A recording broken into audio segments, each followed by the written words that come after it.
Hi there, I'm Peter Toloniadis, physiotherapist, and today we're going to be talking about sciatic nerve flossing. This principle is focused on releasing the nerve from any scar tissue that may have been bound to through the outer layer, the outer sheath. And so the flossing is basically, imagine when you're flossing your teeth, you're kind of moving the floss through the teeth, and you're kind of loosening it up. You're trying to loosen up the scar tissue and so on from your nerve tension, from your sciatic nerve.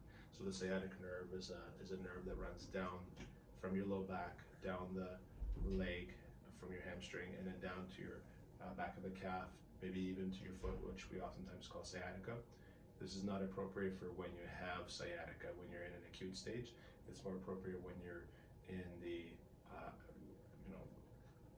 either chronic stage or subacute stage where you've put out the fire, there's no more sciatica, you're not having that constant sciatica pain, but more so when you outstretch your leg, you feel the nerve tension, or when you outstretch your legs, let's say you're sitting, your back on the backrest of your bed, and then your legs are outstretched, that brings on some nerve tension or pins and needles or numbness.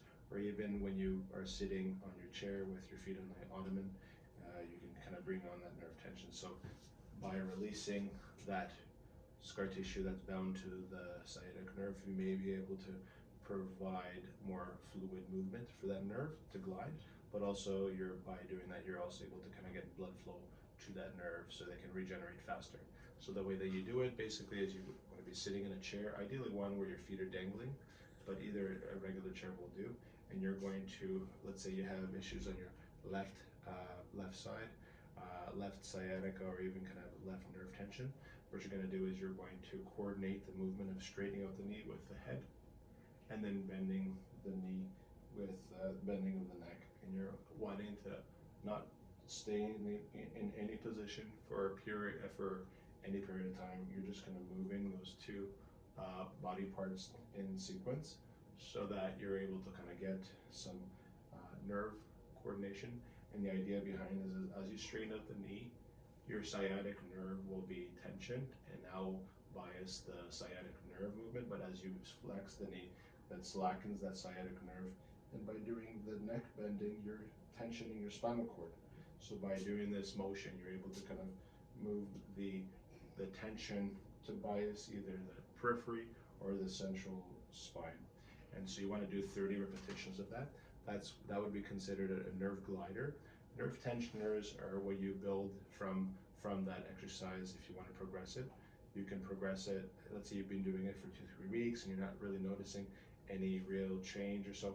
You may want to consider doing a nerve tensioner where you're straightening out the knee and actually bending the neck at the same time, and then bending the knee and slackening the spinal cord by bending the head upwards. So now they're in an opposite fashion. So these are called nerve tensioners because you're tensioning the sciatic nerve. And the one that was taught previously is a nerve glider. So where you're kind of coordinating that there's never really any tension being placed on the nerve. So that's for a sciatic nerve. You want to do 30 repetitions, at least 2 to 3 times daily to get some benefits. And again, you can do it on both sides. It's not going to hurt on the unaffected side too.